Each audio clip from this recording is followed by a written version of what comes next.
What is up, YouTube? It's Jay Coffee back with another NFL video for you guys, and let's get off into this and talk about Tom Brady. Coming off this Monday night football loss, blew the chance at that comeback at the end.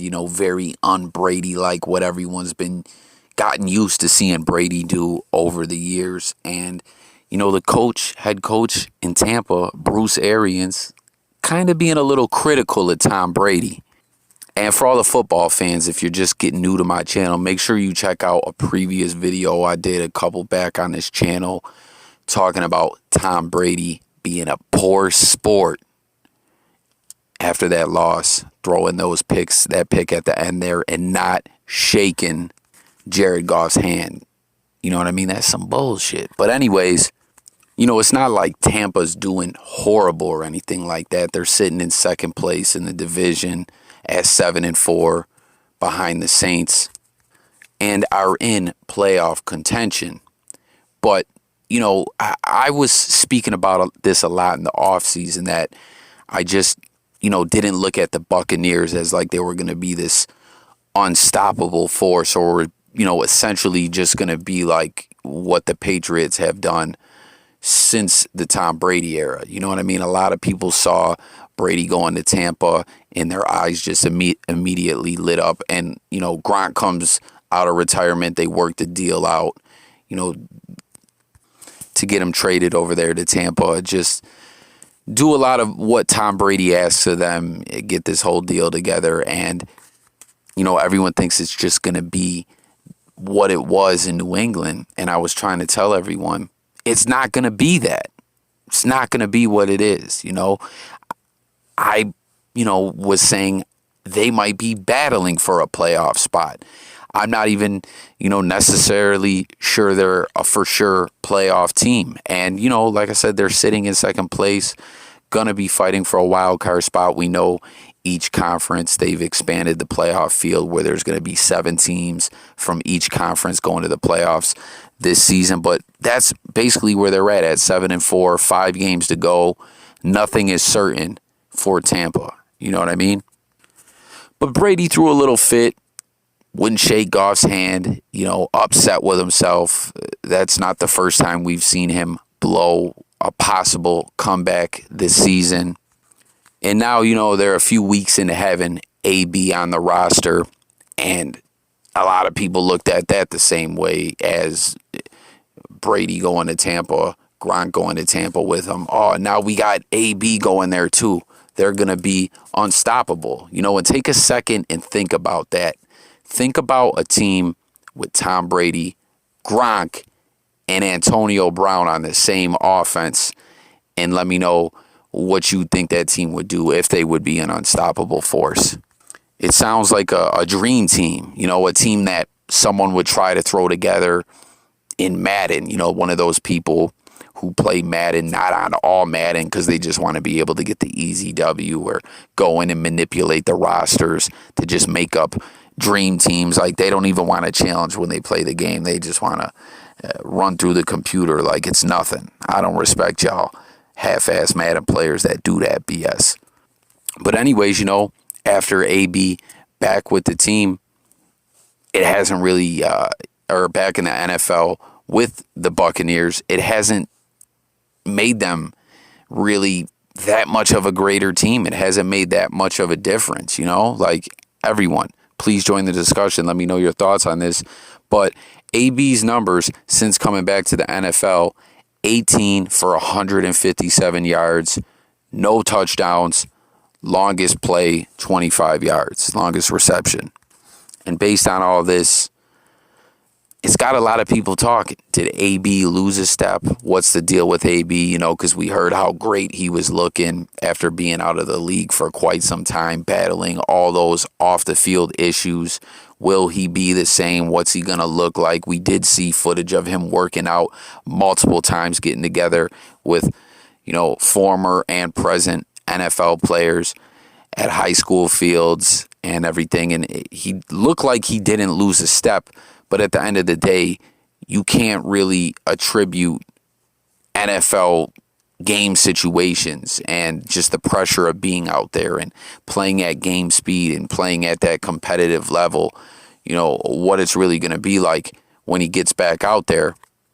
But with his lackluster numbers in Tampa, losing some games and everything, it has everyone talking and looking at it, watching the film.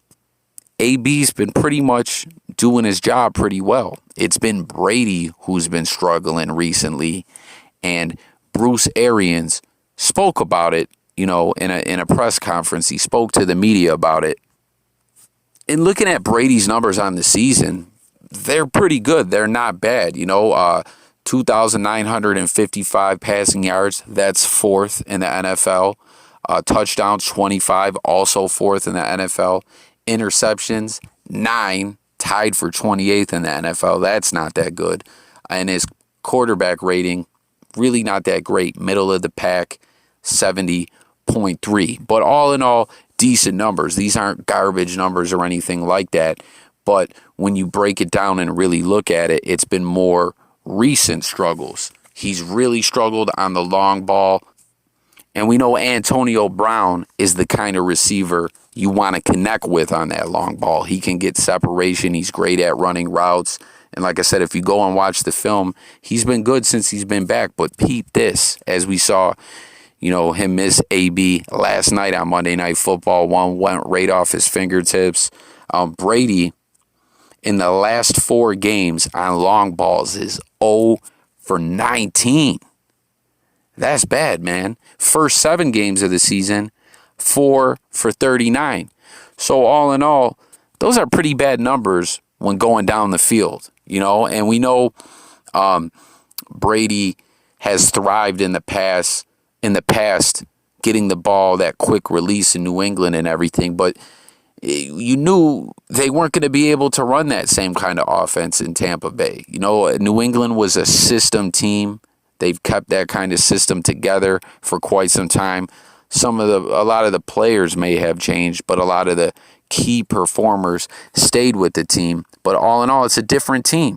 And even though his numbers are decent, he's struggling going down the field. It's, it hasn't been AB's fault. If you want to blame it on anyone since AB's been with Tampa, blame it on Tommy, I guess. Arians said, well, he was open. We had one go off his fingertips, and I'm used to seeing him make that catch. We missed him last week on a ball, so it's just a matter of hitting him. He's doing a great job running after the catch and within his role. I think he's doing a really good job. It's just when he's going deep, we're not hitting him.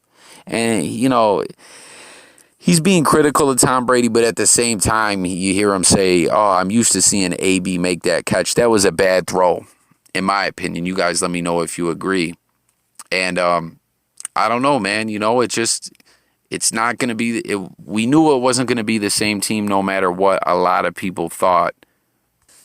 But listen to what else Arians had to say about Tom Brady. He said, other than the deep ball, I think he's confused a few times with coverage that might be causing some inaccurate balls. I don't see it at all in practice. We're not missing the deep ball at all in practice.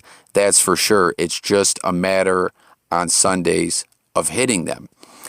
And you hear him, that keyword, confused. Okay, do you guys remember earlier in the season with the game on the line? I believe it was against the Bears. Another blown comeback attempt.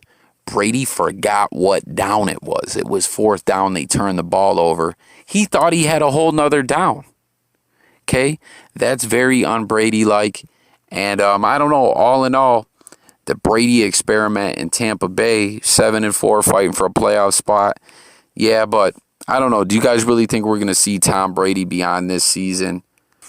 And what are your take on these struggles and Bruce Arians addressing them? He went on to say that him and Tom Brady are fine, but I don't know that Tom likes this, hearing this kind of stuff, okay? He's an emotional guy, just like we saw last night when he refused to shake Goff's hand after the game, after taking that loss. We see him earlier in the season, like I was just saying, forgetting what down it is. He can't go downfield anymore on the long ball. I don't know, man. I think Tom Brady might as well hang it up. But like I said, man, imagine before thinking having Tom Brady, Antonio Brown, and Gronk out there on the same offense. And let's not forget, even though Tampa Bay had some issues, had some problems, they already had a pretty decent receiving core before these additions that we're talking about on offense. You know what I mean? But you guys join the discussion. Get up in them comments and let me know your thoughts, like I said, on everything we touched on this. Do you think Brady will hang it up? The experiment will be over? You know, like I was mentioning earlier, they let Brady have a lot of liberties with the team to be able to get him to sign there. You know, it's unheard of to let your quarterback weigh in on personnel decisions and essentially play a hand in being the offensive coordinator as well. And that's a lot to give up. And then we see Brady out there getting confused and struggling and can't even go down the field. I don't know. I don't think things are really working out that well, even though, you know, they're still in the thick of things, having an okay season. They wanted to yield better results than this. So that's all I got. Let's talk about it. New viewers, make sure to subscribe to the channel. We cover all different topics over here. I'm out of here, guys. I'll catch you on the next video. Peace.